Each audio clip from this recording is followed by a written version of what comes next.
Option E. Jane violates social norms and introduces herself to this intriguing couple. I listened to Aunt Adolpha before when her advice made sense, Jane thought to herself, but I see no reason to become as friendless as she is. That thought decided her. She returned the African woman's smile and approached the striking pair. I apologize for my forwardness. May I compliment your dress? The trim is exquisite. The other woman wore a fashionable white cotton sea dress underneath a thick shawl. However, in the manner of many sea dresses, it was much plainer than an average day dress. Immediately, Jane felt rather silly. Why would she compliment something she could barely see? She wished she had thought of a more sincere compliment to excuse her impulsiveness. Perhaps the woman noticed Jane's blush, for she smiled in an understanding way. "That's quite kind of you. May I have the honor of your acquaintance?"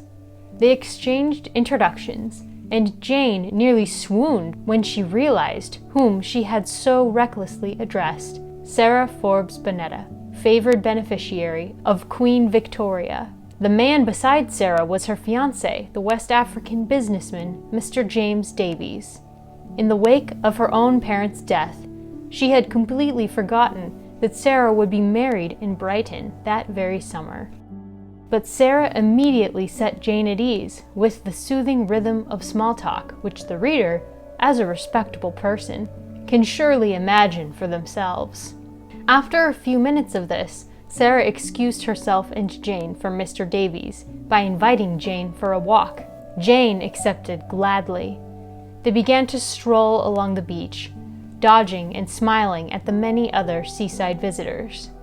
Everyone seemed to enjoy the fine weather, and a few women disappeared into the bathing machines to change into bathing costumes.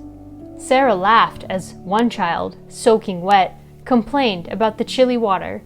"Bathing is rather too chilly for me in English waters," she commented to Jane. "It is much warmer in Africa." "Do you miss Africa?" Jane asked, before considering the propriety of such a question.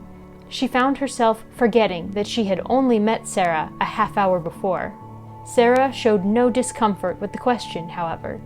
Instead, she launched into a list of things she loved about both of her continental homes.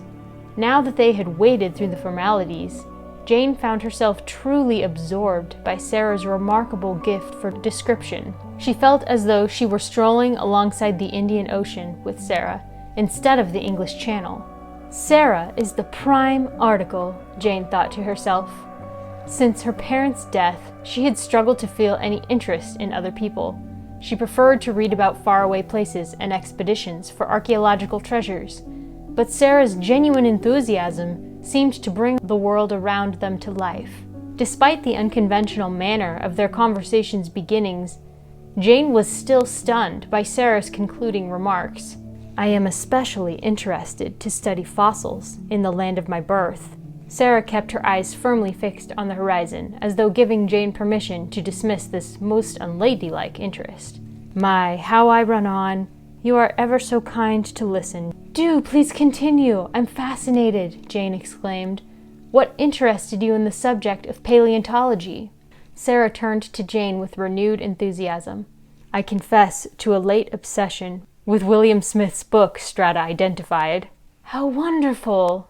I shall look into finding a copy." But Jane sighed inwardly. Would the lending library own Strata Identified? Aunt Adolpha could not afford many books.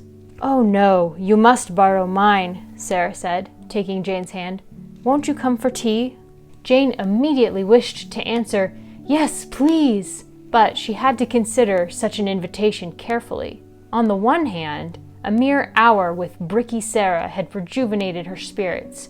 She knew, of course, about Sarah's tragic history, that the woman's family had been murdered, and that she had been captured, enslaved, and eventually gifted to Queen Victoria, as though she were just another piece of property. Sarah had experienced more pain in a few short years than Jane had in her entire life, and yet here she stood, smiling and engaged to a wealthy suitor. It was like a message from above. Life would not stop for Jane, even though the death of her parents had shattered all of her plans and prospects.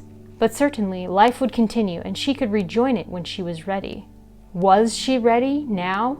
She knew Aunt Adolpha would never encourage a friendship with an African, regardless of Sarah's genius, kindness, and favor with the Queen. If Jane decided to accept Sarah's invitation, she would need to fight for the privilege. Was she ready for such a confrontation? Now you must choose. Should Jane accept Sarah's tea invitation, or should she refuse Sarah's tea invitation?